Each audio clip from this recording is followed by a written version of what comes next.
परम मंगलमय परात्पर अखिलेश्वर अकारण करुणा वंदाले भक्तवांछित कल्पतरु जगत नियंता पालन करता राजाधिराज जगताधार सच्चिदानंद स्वरूप यशोदा की छैया भगवान श्री श्याम सुंदर के चरणों में प्रणाम। भगवान की प्राण प्रहलाद शक्ति किशोरी श्री राधा रानी के चरणों में प्रणाम। संत बलवंत श्री हनुमंत लाल जी महाराज के चरणों में दंडवत। सीताराम जी महाराज के चरणों में प्रणाम। भगवान भोलेनाथ के चरणों में प्रणाम। पारंबा जगदम्बा जगतजननी माँ भगवती के चरणों में प्रणाम। सतगुरुदेव भगवान के चरणों में प्रणाम। इस पवित्र धरा को नमन करते हुए परीक्षित तुल्यादरणीय श्रीमान यजमान परिवार राम कथा के रसिक श्रोता समाज शुद्धे भक्ति स्वरूपा हमारी मातृशक्ति आप सभी प्रेमी सुजन रसिक जन के हृदय में विराजमान सीताराम जी महाराज की छवि का अवलोकन करते हुए व्यासपीठ से भाव और श्रद्धा को निवेदन करते हुए सिया राम मैं सब जग जाने करहु प्रणाम जोर जुग पानी। आप सभी को प्रणाम। कथा के पंचम दिवस में पधारे हुए श्रोता समाज का बहुत बहुत स्वागत वंदन और अभिनंदन। सिया राम सिया राम सिया राम। हबिंग कर रहा है, बेस थोड़ा कम करो या टेबल दे दो थोड़ा सा।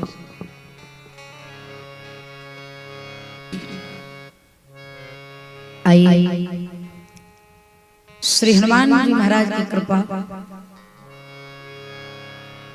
आप सभी भगवत प्रेमी का श्रद्धा और श्रम आदरणीय श्रीमान समस्त चौधरी परिवार के द्वारा आयोजित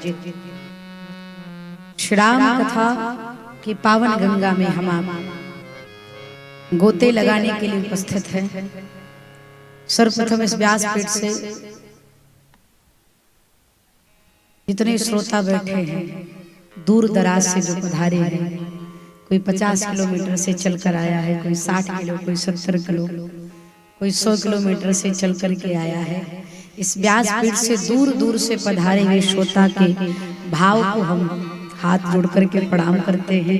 इतनी श्रद्धा के साथ आप सब कथा सुनने के लिए आए, आप सब हृदय से साधुवाद वंदन और अभिनंदन।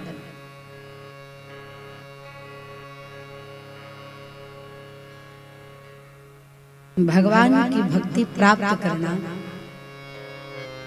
जीव के बस की बात नहीं, परमात्मा की कृपा से ही सुलभ है। भगवान श्री राम सबरी मैया को नौधा भक्ति में कहते हैं प्रथम भगत संतन कर संगा दूसर रति मम कथा प्रसंगा। भगवान कहते दूसरी भक्ति मेरे कथा में रुचि रखना। इसमें कोई संशय नहीं है कि छत्तीसगढ़ वालों के भीतर दूसरी भक्ति कूट कूट के भरी है। दूर दूर तक कथा सुनने के लिए चले जाते हैं। इसीलिए भगवान कहते हैं 9 में से किसी एक के भीतर अगर एक भी भक्ति है तो वो मुझे बहुत प्रिय है। तो आइए हम बड़े प्रेम के साथ बड़े भाव के साथ राम नाम रूपी नौका पर बैठ करके कथा की पावन यात्रा का शुभारंभ करें। बड़े प्रेम के साथ बड़े भाव के साथ बोलिए बद बिहारी सरकार की, श्री हनुमान जी महाराज की, श्री राधा रानी की।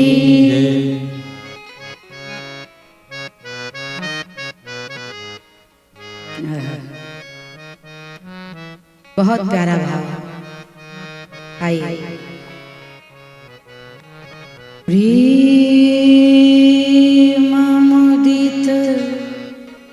मन से कहो राम राम राम राम राम राम सीता राम सब बड़े भाव से बड़े श्रद्धा के साथ कड़तल दल करते हुए मस्ती में डूबते हुए राम नाम का उच्चारण करेंगे प्रेम के साथ। प्रेम मुदित मन से कहो राम राम राम राम राम राम सीता राम राम प्रेम मुदित मन से कहो राम राम राम। सभी पुकारिए भाव से राम राम राम सीता राम राम राम। प्रेम मुदित मन से कहो राम राम राम राम राम राम सीता राम राम राम। पुकारिए राम राम राम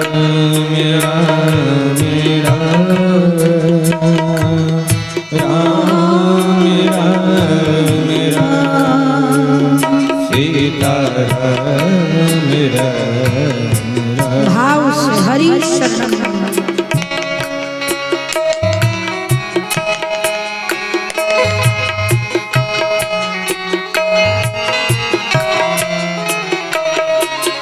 परम शांति परम उदार दिव्य राम नाम। परम शांति दिव्य उदार दिव्य राम नाम। परम शांति उदार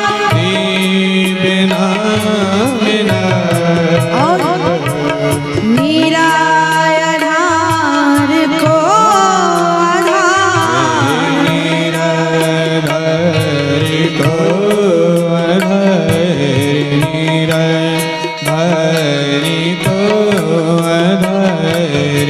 एक राम नाम एक राम नाम राम राम राम सीता राम राम राम।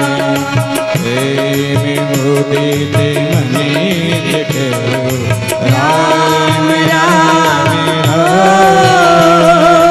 राम राम राम सीता राम राम। प्रेम मुदित मन से कहो राम राम राम राम राम। पुकारिए भाव से हरि बोल।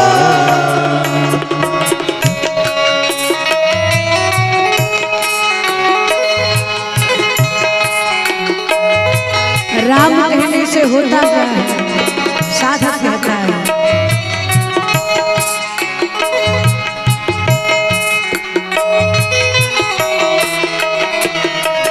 पाप कटे दुख मिटे नेत राम नाम। पाप कटे दुख मिटे नेत राम। पाप कटे दुख मिटे नेत राम नाम। भव समुद्र सुखद नाम। भवे समुद्र सुख दिना। भवे समुद्र सुख दिना। एक राम नाम श्री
एक राम संत हृदय बसत एक राम परम गोप्य परम इष्ट परम रूप परम रूप परम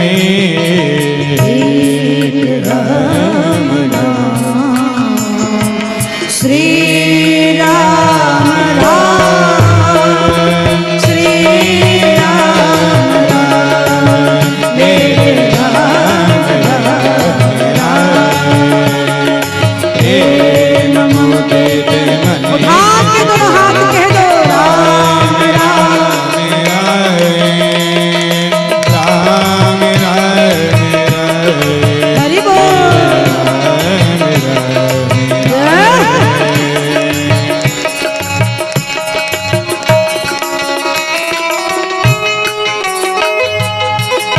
हमें याद नहीं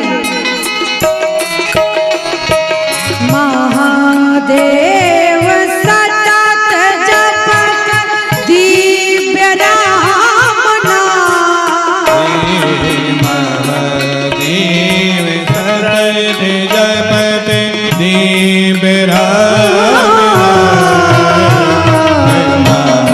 महादेव सतत जपत दीप राम कहने से काशी मरत मुक्ति मिलत काशी मरत काशी मरत मुक्ति मिलत जपत राम राम श्री राम राम श्री राम राम मेरे राम राम प्रेम मुदित वनित कहो राम राम राम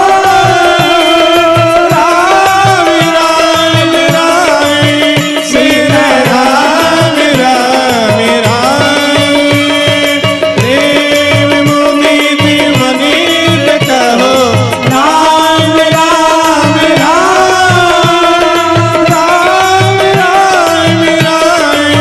श्री राम राम श्री राम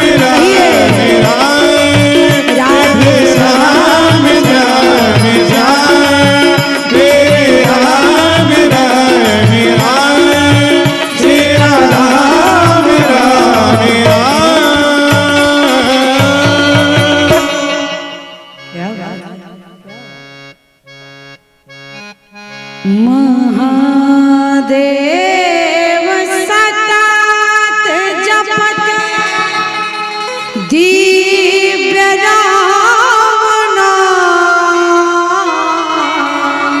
नाम देव सतत जपत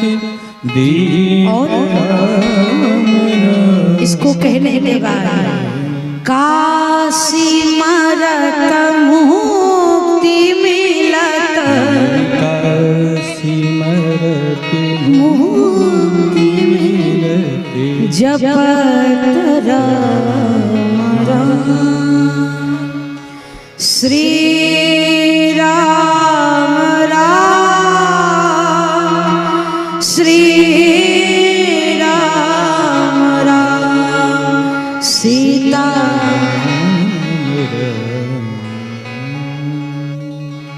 भुवन चारी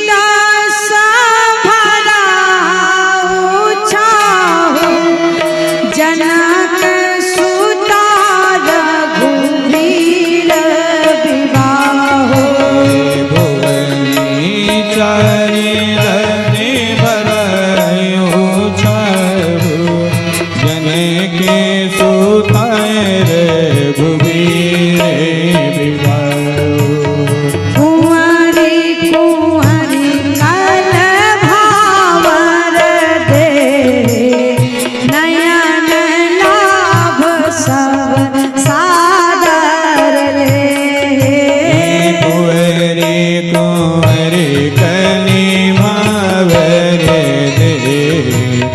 नयन दय बेस गावहि सुंदर मंगल गीता लहे लहे नाम राम सीता गावहि सुंदरी मंगल गीता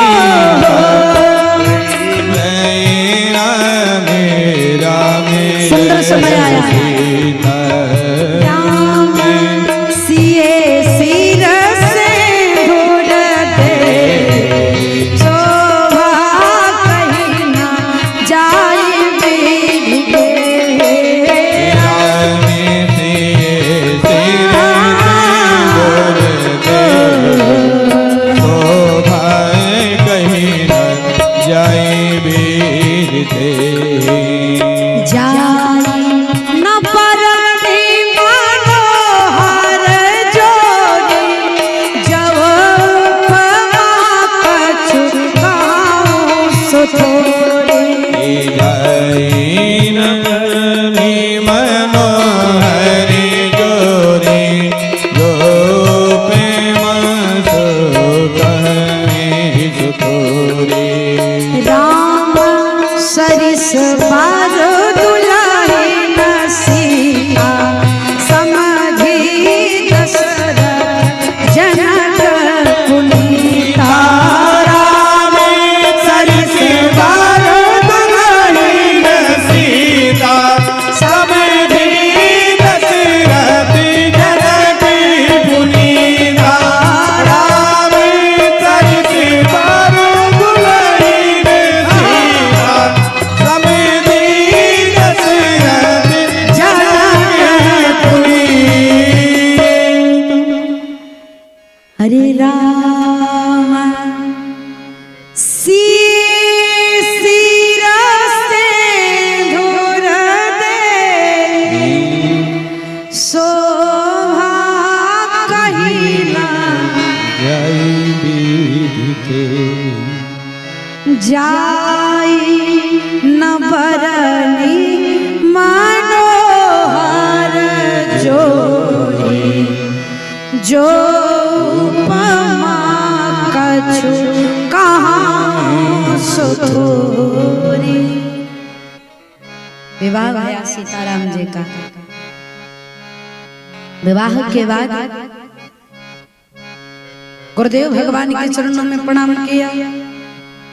बहुरी वशिष्ठ दीन अनुशासन फिर बरु दुलाहिनी बैठे कयासन।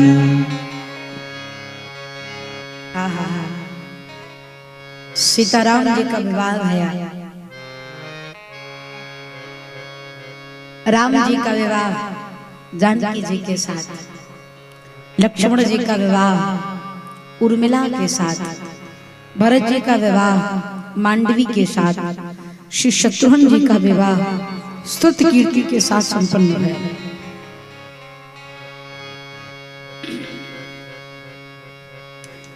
चारों भाइयों का विवाह संपन्न भया।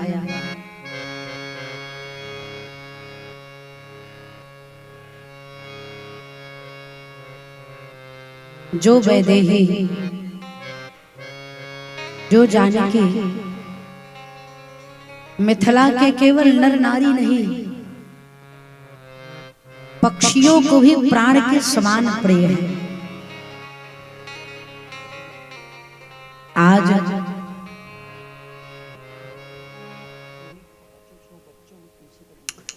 उन्हीं वैदेही श्री जानकी जी की विदाई का समय आया। देखिए यहाँ पर कई लोग कहते हैं, संतों का अपना अपना मत है भैया। कई लोग कहते हैं राम जी बारात लेकर के जनकपुर में, कोई कहता 15 दिन रुके, कोई कहता 1 महीना रुके, कोई कहता 3 महीना रुके। इसको केवल राम जी जाने या तो गोस्वामी तुलसीदास जी जाने। रामचरितमानस में क्या लिखा है?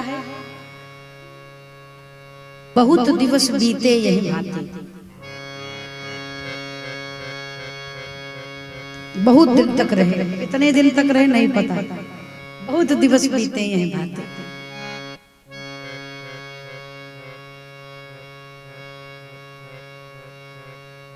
हमारे समाज में एक शब्द बना है जिसको विदाई कहते हैं।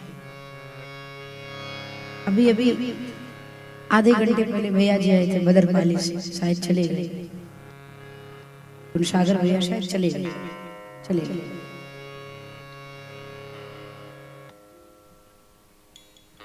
बिटिया का विवाह है, निमंत्रण देने आए थे। जब निमंत्रण कार्ड देने लगे ना, उन्होंने कहा दीदी आइएगा, कि प्रयास करेंगे भैया जी आइएगा। इतना कह करके उनकी आंखों से आंसू निकल आए। बस इतना कहा आइएगा।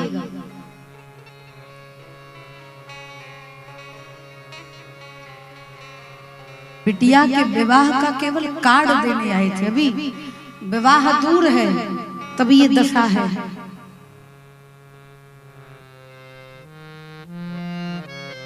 विचार करिए, जब कार्ड देने निकले हैं तब हृदय को और अश्रु को संभाल नहीं पा रहे हैं। जिस दिन वो अपनी बिटिया को विदा करेंगे क्या दशा होगी उनकी।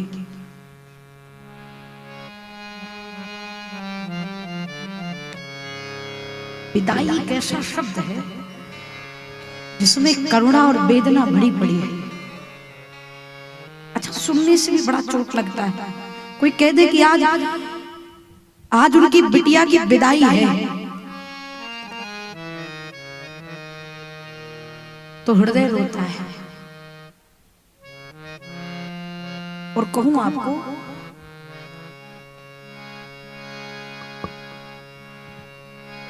माताएं आंगन में बैठ करके रो लेती,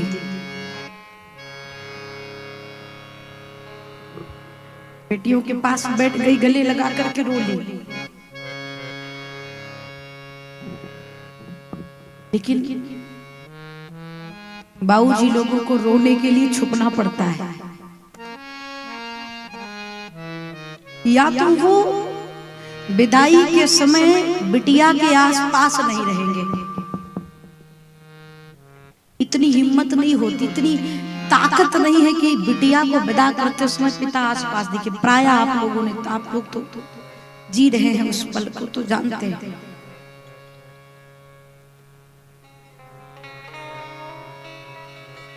संसार का एक पिता जब अपनी एक बिटिया को विदा करता है तो उस पिता के हृदय पर, जीवन पर दुखों का पहाड़ टूट पड़ता है।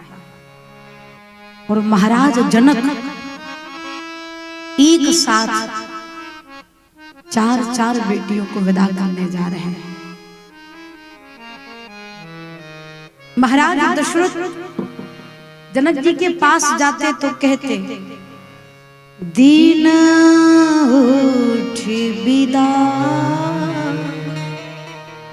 अवधपति मांगा, परंतु राखई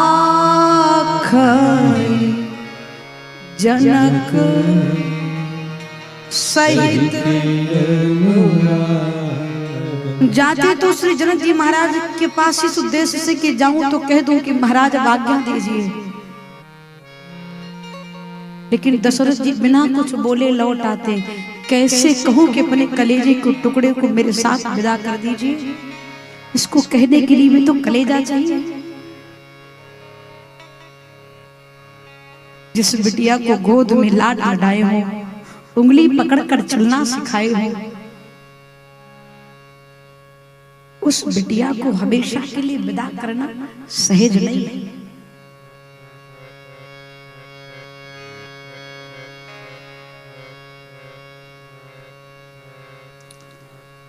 बेटियां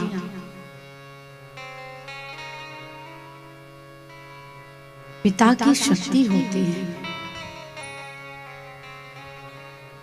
बेटियां घर की लक्ष्मी होती है। बेटियां घर की खुशियां होती है।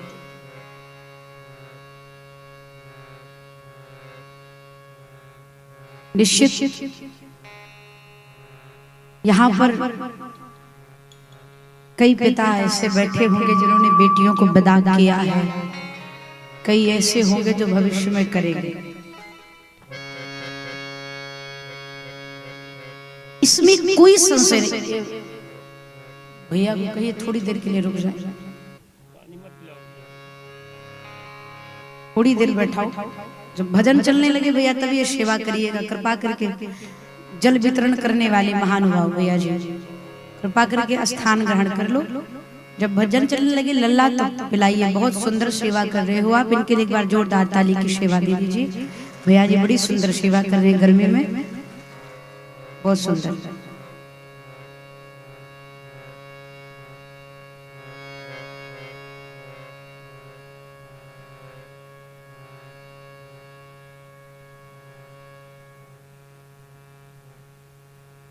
बेटियां पिता की शक्ति होती है। बाबूजी लोग बैठे हैं, जानेंगे जब एक पिता अपनी बिटिया का विवाह करने के लिए आनता है, महीनों पहले से विवाह की तैयारी करता है। न भूख लगेगी उसको, न प्यास लगेगी, और ना ही वो थकेगा। दिन रात चलता रहता, सुबह निकलेगा, रात को देर से आएगा, लेकिन थकता नहीं है।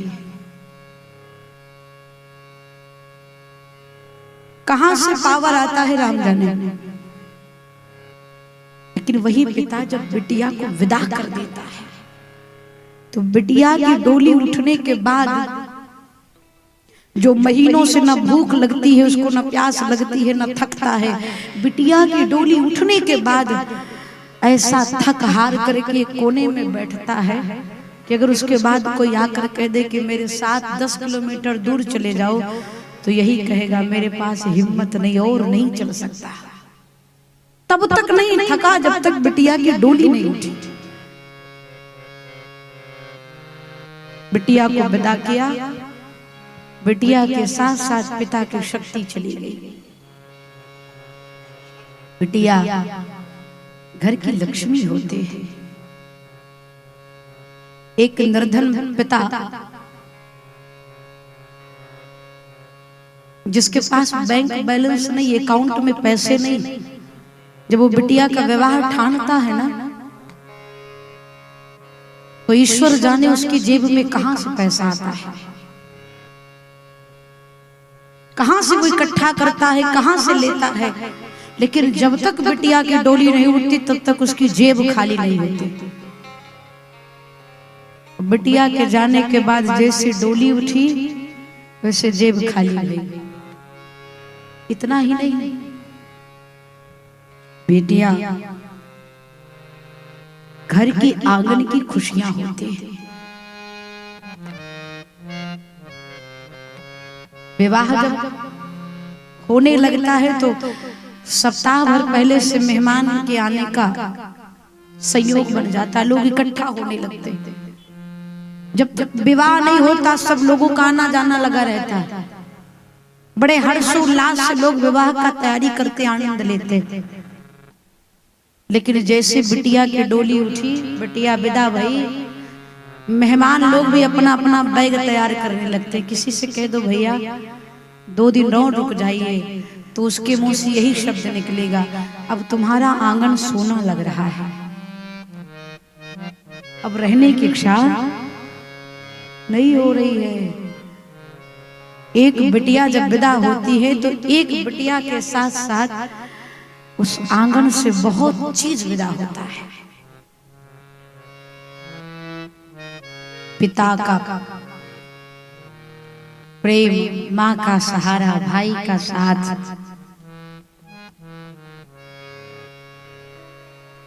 और कहूं आपको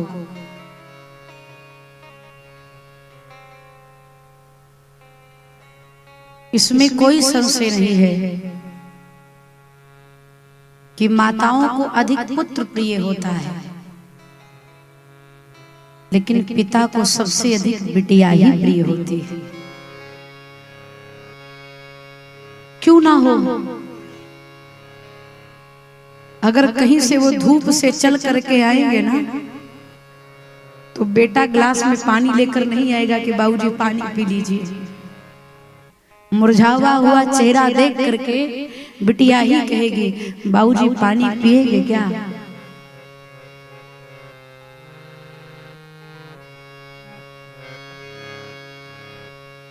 बेटियों का भी स्वाभिमान तब तक रहता है जब तक उसके सर पर पिता का हाथ है। बेटियों के लिए एक शब्द बना है मायका।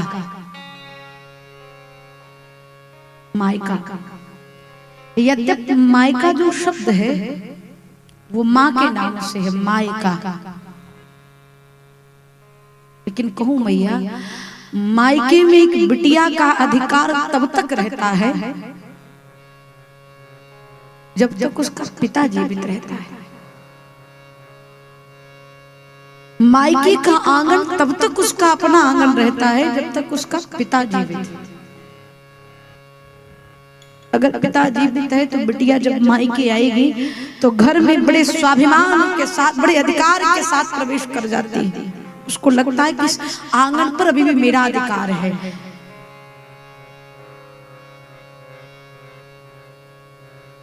लेकिन उसी बिटिया को अगर ये पता चल जाए कि मेरे पिताजी अब नहीं रहे, तो ससुराल से दौड़ती भागती बिलखती हुई आती है और उस दहलीज पर पछाड़ खाकर गिर जाती है। उस दहलीज को देखती, उस आंगन को देखती और यही सोचती है कि पिताजी के जाने के बाद ये आंगन मेरे लिए सदा के लिए पराया हो गया। अब इस आंगन पर मेरा कोई अधिकार नहीं।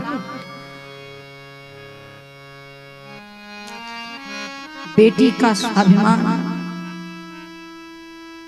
तब तक है जब तक उसका पिता है।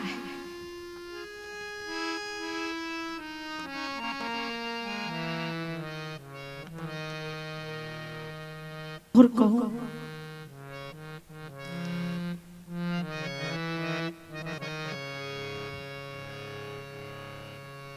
जीवन में कोई समस्या होती है ना, तो बिटिया इस विश्वास में रहती बाबूजी हैं तो हमारी समस्याएं सुलझ सकती, हमारी समस्या का हल हो सकता है।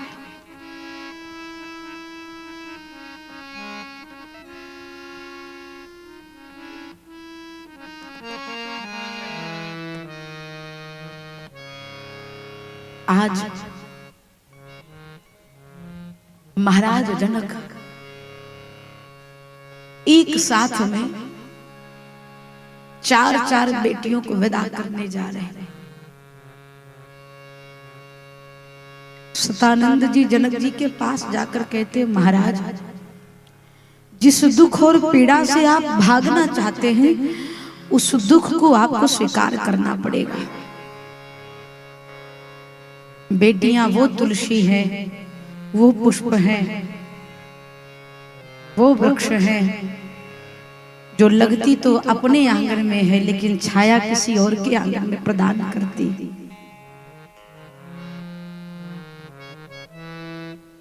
बेटियां वो पुष्प हैं जो आपके आंगन के साथ साथ किसी और के भी आंगन को महका देती।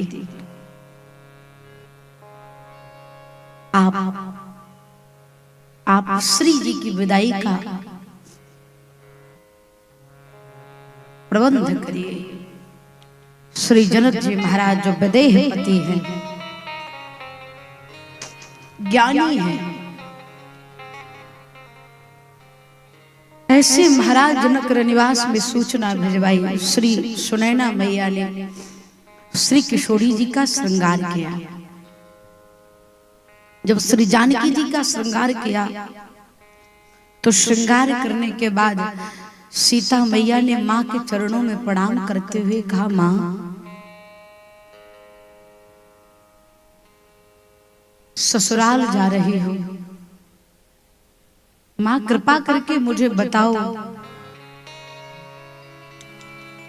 कि पति के हृदय तक पहुंचने का कौन सा मार्ग है। जितनी मातृशक्ति बैठी हैं बहुत ध्यान से सुनेंगे। पूछती है कि पति के हृदय पर सदा मेरा सम्मान बना रहे, मान बना रहे, सदा मैं राज करूं, इसके लिए क्या करना पड़ेगा। तब मैया सुनैना नारी धर्म का उपदेश कहती हैं, लाडो अगर आप चाहती हैं कि राघव के हृदय पर राज करिए तो बिटिया एक कार्य करिएगा। श्री जी ने कहा, आदेश करो मां। मैया सुनैना कहती हैं, सास ससुर गुरु सदा सेवा कर। अगर आप चाहती हैं कि राम जी के हृदय पर आपका राज बना रहे तो सास ससुर की सेवा करना, अपने से श्रेष्ठ को आदर करना। और जानकी मेरे नाम बड़े शर्मीले हैं, मेरे राघव कभी तुमसे कुछ कहेंगे नहीं, इसलिए हे किशोरी पति रुख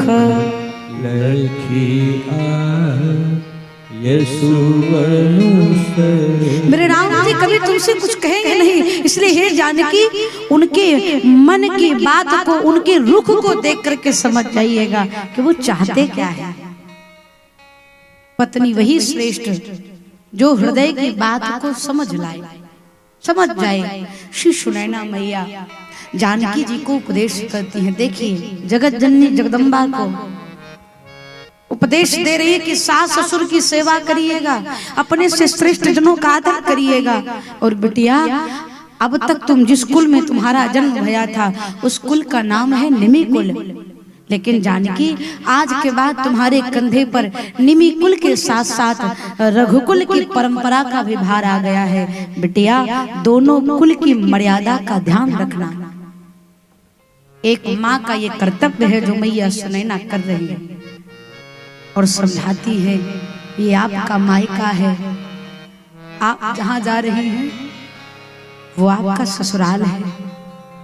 यहाँ के रहने में और वहाँ के रहने में बड़ा अंतर है।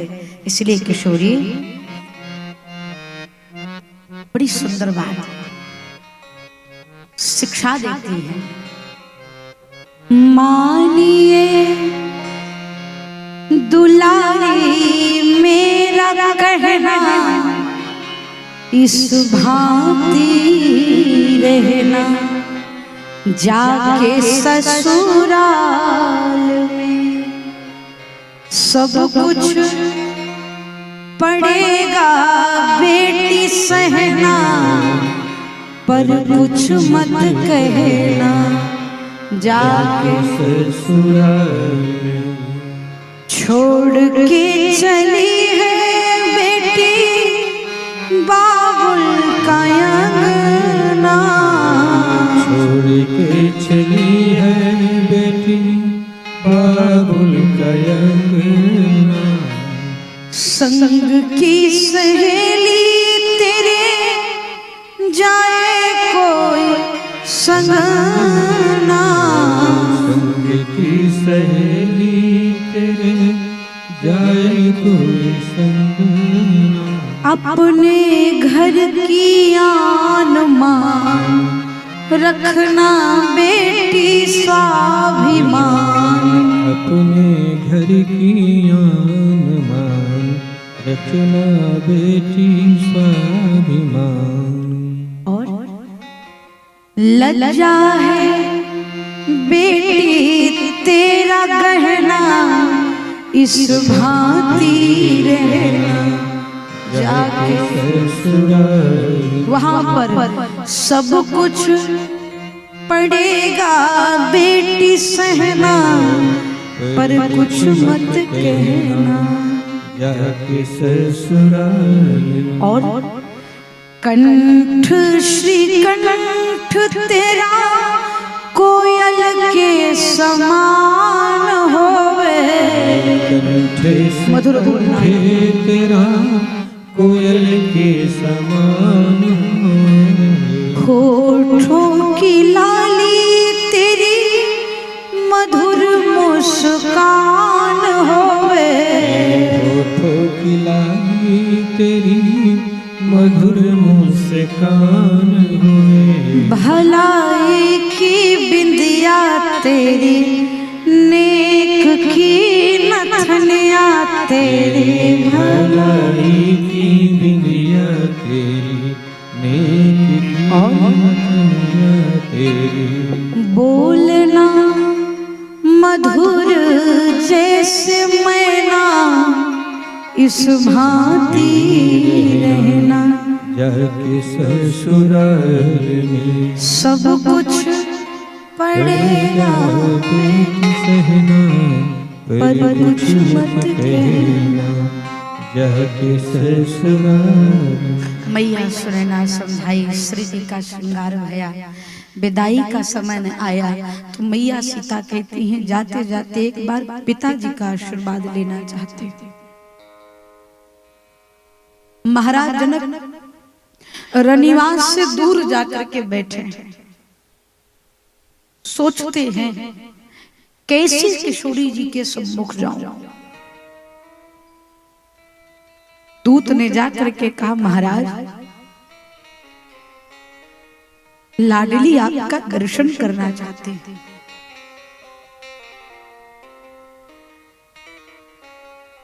सबसे कठिन घड़ी वो होती है जब एक पिता अपनी बेटी का हाथ पकड़ करके डोली पर बैठाने के लिए जाता है और बेटी जकड़ करके अपने पिता का हाथ पकड़ती है, गर्दन को पकड़ती है कि मुझे अपने आप से दूर मत करिए। उस वक्त पिता के हृदय पर क्या बीतती है। श्री जनक जी महाराज धैर्य को धारण करके रनिवास में जैसे प्रवेश किए, श्री सीता जी सुंदर आभूषण से सुसज्जित होकर के खड़े हैं। जैसे ही सीता जी को देखा, सिया बिलो की धीरता रहे कहावत पर में पीरा। जैसे श्री सीता जी को देखा जनक जी की धीरता समाप्त हो गई। श्री जानकी जी पिताश्री कह करके दौड़ पड़ी जनक जी महाराज की तरफ। जैसे ही श्री किशोरी जी के मुख से पिताश्री शब्द सुना, जनक जी की दशा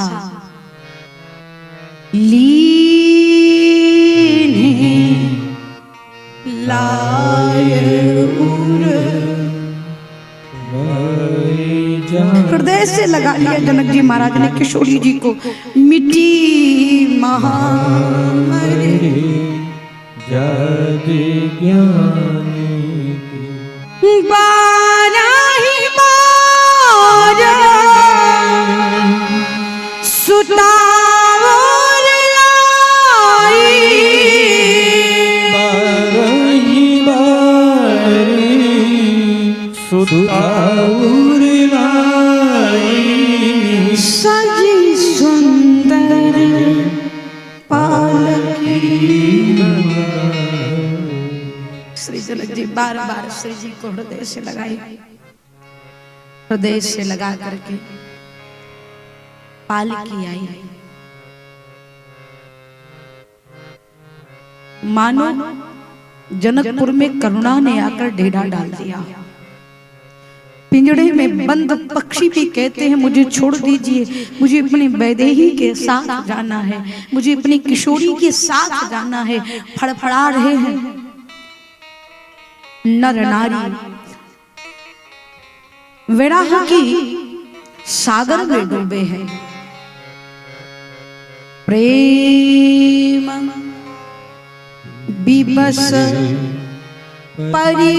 परिवार सब जन सुलगन,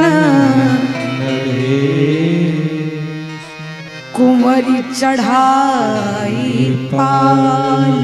श्री जनक देव महाराज सुमिरे सिद्ध गणेश। श्री जानकी जी के वियोग की अग्नि सबके हृदय में जल रही थी। महाराज जनक ने गणेश भगवान का आवाहन करके श्री जी को पालकी में बिठाया है। इसी बीच में जानकी जी को पालकी में बिठाया, डोली में बिठाया। प्रभु श्री राम भाई ने सहित चले रघुराई। चारों भैया जाकर के प्रभु का संस्कार देखे। बहुत सुंदर चर्चा। मेरे प्रभु श्री राम मैया सुनैना के पास गए। राम विदा मांगत कर जोरी, कीन्ह प्रणाम बहोरी बहोरी। दर्शन करिए राम जी के संस्कार का।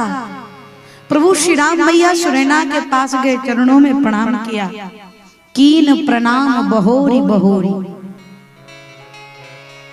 मैया सुनैना राम जी को हृदय से लगाई। यहाँ पर मैया सुनैना बड़ी सुंदर बात कहती हैं राम सीता मेरी ही परछाई है। राम यद्यप व्यवहार में कभी मेरी सीता से कोई त्रुटि हो जाए, कोई गलती हो जाए, तो राम ये सोच करके सीता को क्षमा कर देना कि वो अपराध सीता ने नहीं, आपकी मां सुनैना ने किया है। मेरी जानकी को क्षमा कर देना राम। प्रभु ने हाथ जोड़ करके प्रणाम किया। भाई सहित चले रघुराई। प्रभु ने प्रणाम करके मां से अनुमति प्रदान करके चले हैं। जनक जी महाराज नाना प्रकार का दायित्व दे करके बारात को कुछ दूर छोड़ने के लिए जाते हैं। एक जगह महाराज जनक ठहरे हैं। महाराज दशरथ और महाराज जनक समधि, सम्माने बराबर धीमाने बुद्धि।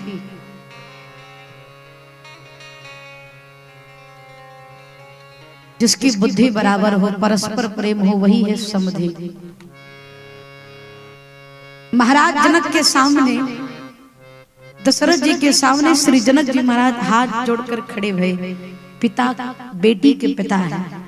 हमारे समाज में क्या हो रहा है और त्रेता में क्या भया था, ये रामचरितमानस दर्शन करा रहा है।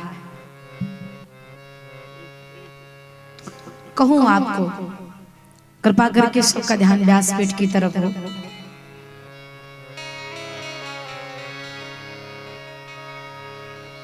महाराज जनक ने दशरथ जी के सम्मुख हाथ जोड़ करके कहा, महाराज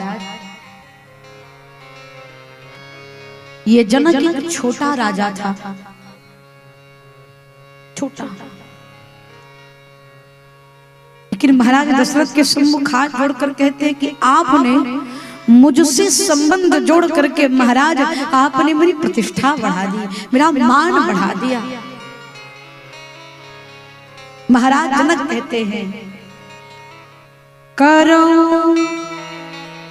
कवन विधि विनय बनाई, महाराज मोहि दीन बड़ाई। आपने बड़ी कृपा की है मुझ पर, इस जनक से संबंध बना करके जनक की प्रतिष्ठा बढ़ा दी। दशरथ जी ने कहा आप मेरे सम्मुख हाथ जोड़ रहे हैं। दशरथ जी ने जनक जी के हाथ को पकड़ा और स्वयं हाथ जोड़कर खड़े हो गए। आज हमारे आपके समाज में सदैव ये रहता है कि बेटी का पिता है तो सर झुका करके बैठे, लेकिन आपको बात कहूं, बेटे भाग्य से मिलते हैं लेकिन बेटियां सौभाग्य से मिलती हैं। भगवान सबको बेटियां नहीं देते, भगवान पहले देखते हैं कि ये बेटियों के योग्य है कि नहीं। मैं इसके घर में लक्ष्मी तो भेज दूं, लेकिन उसका पात्र है कि नहीं। जिसका सुंदर सौभाग्य होता है उसी के घर में भगवान बेटियों को जन्म देते, सबको नहीं मिलता। क्यों? पुत्र एक कुल को तारता है, लेकिन पुत्री पवित्र किए कुल दो। बेटियां दो दो कुल को तारती हैं। महाराज जनक हमारे समाज में बेटी का बाप है, सर झुकाकर बैठेगा, बोल नहीं सकता, श्रेष्ठ आसन पर नहीं बैठ, नीचे बैठो, ये होता है। लेकिन धन्य है अयोध्या और जनकपुर। महाराज दशरथ हाथ जोड़कर कहते आप कहते हैं कि मैंने आपका मान बढ़ाया है। जनक जी से दशरथ जी कहते एक बात बताइए महाराज, संसार में देने वाला बड़ा होता है कि लेने वाला? देने वाला कि लेने वाला? लेने वाला, देने वाला। आहा, महाराज दशरथ से जनक जी कहते हैं लेने वाला। दशरथ जी ने कहा तो हम कैसे बड़े भय, बड़े तो आप हुए, आपने हमें दिया है और हमने केवल और केवल लिया है। तो सत्य तो यही है कि देने वाला सदैव बड़ा होता है, लेने वाला सदैव छोटा होता है। आपने भक्ति स्वरूपा मुझे सीता दी, अपने कलेजे के टुकड़े को मुझे अर्पित कर दिया। मेरे राम बिना बुलाए आए थे, बिना बुलाए आए, फिर भी आपने उन्हें सम्मान दिया। किस प्रकार से मैं आपकी प्रशंसा करूं? आपने सब प्रकार से मुझे दिया है और दशरथ ने सब प्रकार से आपसे लिया है। इसलिए महाराज आप श्रेष्ठ हैं, मैं आपसे छोटा हूं। दशरथ जी ने हृदय से लगा लिया महाराज जनक को। दशरथ जी के बाद महाराज जनक राम जी के पास गए, राम जी के चरणों में प्रणाम किया। तो राम ने कहा पिताश्री, एक ससुर दामाद को प्रणाम कर रहा है, या ये कहूं कि एक पिता अपने पुत्र को प्रणाम कर रहा है। महाराज जनक कहते हैं प्रभु, ना आज एक ससुर दामाद को प्रणाम कर रहा है, न एक पिता पुत्र को प्रणाम कर रहा है, बल्कि एक भक्त अपने भगवान को प्रणाम कर रहा है। नाथ, आज ये जनक आपसे कुछ मांगना चाहता है। प्रभु श्री राम ने कहा आज्ञा करो। महाराज जनक कहते हैं प्रभु, बस इतनी कृपा कर दीजिए कि मेरा मन आपके श्री चरणों को छोड़कर कहीं जाए नहीं। नाथ सदैव आपके चरणों में ही लगा रहे। महाराज जनक ने राम जी को प्रणाम किया। प्रभु हृदय में हर्षित होते हैं, साथ ही साथ में महाराज जनक को प्रणाम करके प्रभु दशरथ जी समाज और 4 पुत्र वधुओं को लेकर के अयोध्या पहुंचे।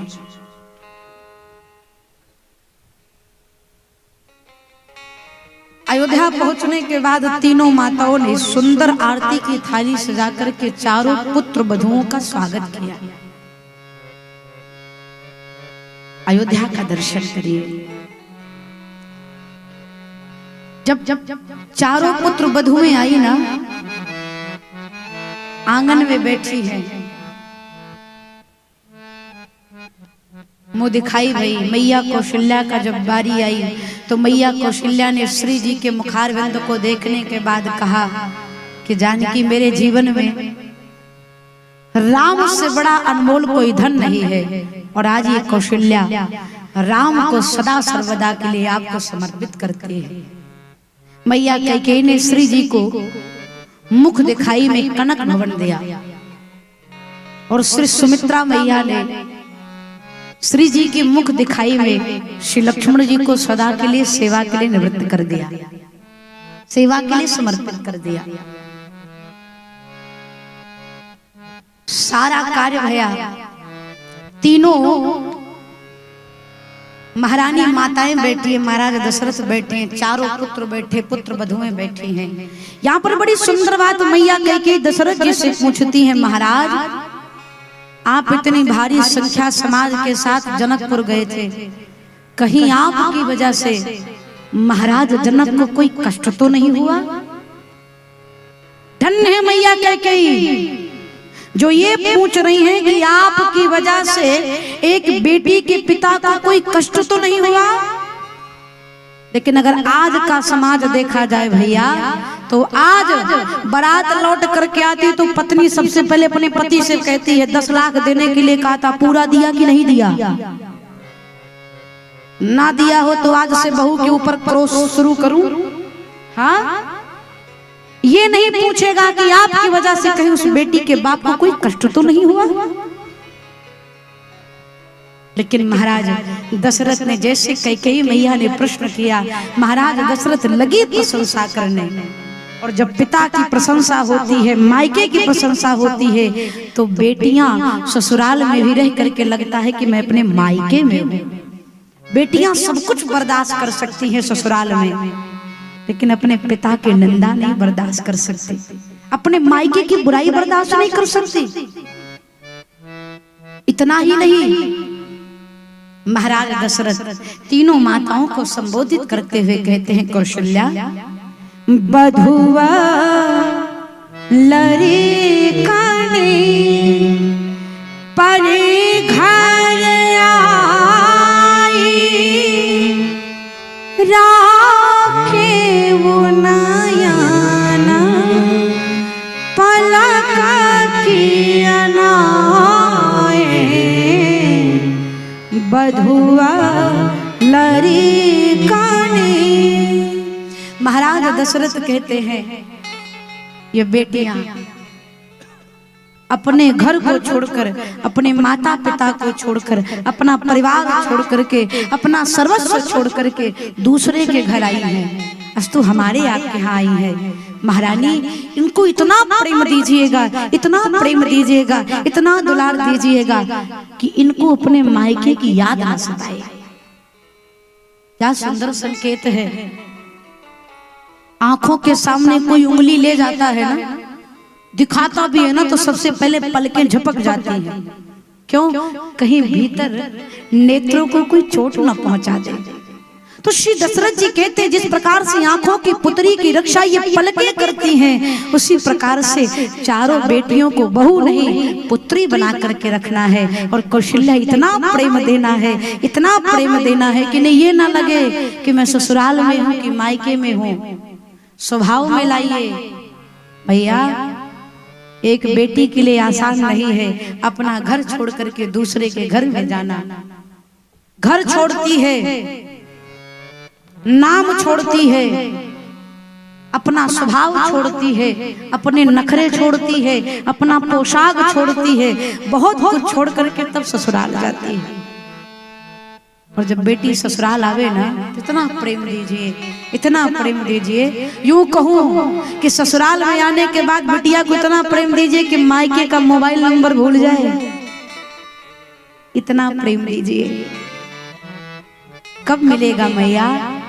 जब सास मां बन करके बहू को प्रेम करेगी। और एक बात कह दूं, मुझे ये कहते हुए तनिक भी संकोच नहीं होगा, समाज की बात है इसलिए निवेदन कर रही हूं। दुनिया की हर बिटिया जब मायके जाती है तो अपने भाभियों को समझाती, भाभी थोड़ा मम्मी का ध्यान रखना। यही कहती है ना। आप जब मायके जाती होंगी तो अपनी भाभियों से यही कहती होंगी कि भाभी मम्मी पापा का ध्यान रखना। तो आपको कहूं, ये कहने की जरूरत नहीं पड़ेगी। अगर आप चाहते हैं कि आपके मायके में आपके माता पिता प्रसन्न रहें, तो कुछ कुछ नहीं करना है। ससुराल में बैठे सास ससुर को प्रसन्न रखिए, मायके में माता पिता अपने आप खुश रहेंगे। कुछ करना, ससुराल वालों को तो प्रसन्न रखो भाई। हाँ, छोटी छोटी बातों पर हम आप विवाद करने लगते हैं। मायके में जब तक आप थी, माँ डांट दे फटकार दे तो माँ की बात को माइंड नहीं करती थी, भूल जाती थी 2-4 घंटे में। लेकिन अगर ससुराल आ गई, सास ने कुछ कह दिया तो मुंह फुलाकर बैठ जाएंगे, तब तक कुछ नहीं खाएंगे जब तक पति से आग ना लगा दे। आप कहो अगर वो माँ है तो ये भी तो आपकी माँ है। हाँ, उस माँ की सुन सकती हैं तो इन माँ की क्यों नहीं सुन सकती मैया? कहूँ आपको, बहू को बेटी बनने की जरूरत है और सास को माँ बनने की जरूरत है। अस्तु, अगर घर में सामंजस्य चाहिए, प्रेम चाहिए, तो आपस में संबंधों को मधुर बना करके रखिए। श्री दशरथ जी महाराज सुंदर संकेत करते हैं, तीनों माताओं से निवेदन करते हैं। तीनों मैया ने चारों पुत्र वधुओं को हृदय से लगाया, हृदय से लगा करके अब महाराज विश्वामित्र जी सोचते हैं कि राम जी का घर बस गया, अब चला जाए। जब विश्वामित्र जी जाने के लिए कहते हैं तो दशरथ जी रोकते हैं और साथ ही साथ में कहते हैं, करब सदा लरिकन पर छोहु और बीच बीच में दर्शन देत रहब मुनि मोहु। ये वही विश्वामित्र जी हैं और ये वही दशरथ हैं जो पीछे वाले कथा में आपने सुना, सीताराम भैया सुने थे ना, कि जब विश्वामित्र जी आए, दशरथ जी से कहा अनुज समेत देहु रघुनाथ, राम जी को दे दीजिए। तो दशरथ जी ने कहा था, गुरुदेव राम देत नहीं बनाए गोसाई।